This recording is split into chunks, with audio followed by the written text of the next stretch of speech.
शांभवी महामुद्रा। महादेव जिस मुद्रा में, जिस अवस्था में ध्यानस्थ होते हैं उसे शांभवी महामुद्रा कहते हैं। दोनों आंखों के बीच में जो भ्रिकुटी है, जहाँ हमारा आज्ञा चक्र है, वहाँ पर जब हम ध्यान को केंद्रित करना शुरू करते हैं और हमारी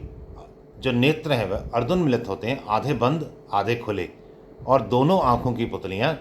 45 डिग्रीज का एंगल बनाते हुए अपने आज्ञा चक्र को, जहाँ हम तिलक लगाते हैं, उसको देखती हैं। इसे हम शांभवी महामुद्रा कहते हैं। अक्सर आपने देखा होगा गुरु नानक देव, महादेव और भी बहुत से संतों को इस मुद्रा में। अब अगर हम बात करें कि ये मुद्रा तो हमने जान ली, अगर ये मुद्रा को हम अपने जीवन में अभ्यास करें तो इसका क्या क्या लाभ हो सकता है और किस प्रकार से लाभ हो सकता है, इसके पीछे का विज्ञान क्या है। हर व्यक्ति जीवन में सफलता चाहता है, धन चाहता है, कोई विवाह चाहता है, कोई विवाह से परेशान है, कोई रिलेशनशिप्स कोर्ट केस के चक्कर पड़ गए हैं, कहीं पर किसी को सफलता मिल ही नहीं रही है, बहुत परिश्रम करते हैं, लगता है कि अब सफल हो जाएंगे, परंतु लास्ट में सफलता नहीं मिलती और असफल हो जाते हैं हम। तो ऐसी बहुत सी समस्याएं होती हैं लाइफ में, जो हम इस शांभवी महामुद्रा के अभ्यास से ठीक कर सकते हैं। इसका पीछे का जो विज्ञान है वो क्या है, इसका एक बड़ा सिंपल सा विज्ञान है कि जैसे हम लेंस को, जो लेंस होता है ना, मैग्नीफाइंग लेंस, उसको अगर हम धूप में ले जाएं और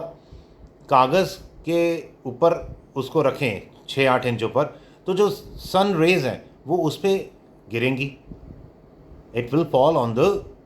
मैग्नीफाइंग लेंस, और वो एक सेंटर पॉइंट पर कंसंट्रेट होगा, और वो जो सेंटर पॉइंट पर कंसंट्रेट हो रहा है, जो सन रेज है, वो नीचे जब कागज़ पे गिरता है तो वहाँ पर कुछ टाइम बाद आग लग जाती है। तो साइमल्टेनियसली हमें भी यही करना है, अपने सारे विचारों को, जितने भी हमारे लाखों करोड़ों अरबों विचार हैं, उन विचारों को हमने धीरे धीरे धीरे धीरे अपने आप को संकुचित करते हुए मन को भूमध्य भ्रिकुटी पर एकाग्र करना है। और जैसे जैसे प्रैक्टिस करते जाएंगे हमारा फोकस लेवल बढ़ता जाएगा, हमारा कंसंट्रेशन लेवल बढ़ता जाएगा, हम जैसे जैसे हमारा माइंड कंसंट्रेट होता जाएगा, हम धीरे धीरे जो हमारे विचार हैं वह धीरे धीरे कम होने शुरू हो जाएंगे, और जितने अंश में वो कम होने शुरू हो जाएंगे, हम उतने ही अंश में ब्रह्मांड से, कॉस्मोस से, यूनिवर्स से, ईश्वर से, परमात्मा से जुड़ते जाएंगे। और जैसे जैसे हम परमात्मा से जुड़ते जाएंगे तो जो जिससे भी हम एक होते हैं ना, जिससे भी हम एक होते हैं, तो उसकी पावर्स हमारे अंदर और हमारी पावर्स उसके अंदर एक फ्लो स्टार्ट हो जाता है। तो हमारी तो कोई पावर्स है ही नहीं, तो जब हम ईश्वर से एक होना शुरू हो जाएंगे तो जो ईश्वर की जो पावर है, जिसे हम स्पिरिचुअल पावर्स कहते हैं, वो सारी पावर्स हमारे जीवन में उत्पन्न होनी शुरू हो जाएंगी। और जब वो पावर्स हमारे जीवन में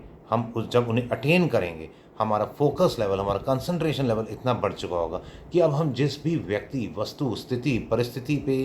फोकस करना शुरू करेंगे, वह जैसा हम चाहेंगे हम वैसे उसको अलाइन करना शुरू कर देंगे। हम अपने थॉट प्रोसेस को वैसे ही अलाइन करेंगे, एक सिंक्रोनाइज वे में हम अलाइन करना शुरू कर देंगे। तो जिससे क्या होगा, हम जितना कंसंट्रेटली, जितना फोकस से कोई भी काम करते हैं, तो हमारा वो काम में सफलता के चांसेस उतने ही ज़्यादा बढ़ जाते हैं। अब जब इस मुद्रा को हम करते हैं तो कुछ दिन में तो एकदम से नहीं लाभ होता, पर हाँ, अगर हम 2-4-5 महीने कर लिया, वैसे तो कहते हैं कि जो यूजली लोगों को 15-20 दिन में ही बहुत अच्छे अच्छे लाभ होने शुरू हो जाते हैं। मैं भी इसका अभ्यास करता हूँ, मेरे को भी बहुत से लाभ होते हैं, और आप भी करेंगे, आपको भी बहुत सारे लाभ होंगे। तो इसका एक बड़ा सिंपल सा विज्ञान था कि जैसे जैसे हम अपने कंसंट्रेशन को with the help of Shambhavi Mahamudra की हेल्प से कंसंट्रेट करते जाएंगे अपने विचारों को, तो हमारे जितनी भी जो नेगेटिविटी है हमारे शरीर में, हमारे मन में, हमारे अन्नमय, प्राणमय, मनोमय, विज्ञानमय, आनंदमय कोष तक में जितनी भी नेगेटिविटी है, वो सब पॉजिटिव होना शुरू हो जाएगा। जैसे सूर्य उदय होते ही ना सारा अंधकार स्वतः खत्म हो जाता है, तो उसी प्रकार जब हम शांभवी महामुद्रा लगाते हैं तो हमारे पिछले करोड़ों जन्मों के जितने भी संचित कर्म हैं, जो पाप हैं, वो सब स्वाहा हो जाते हैं, जल के खत्म हो जाते हैं और हम शुद्ध बुद्ध हो जाते हैं।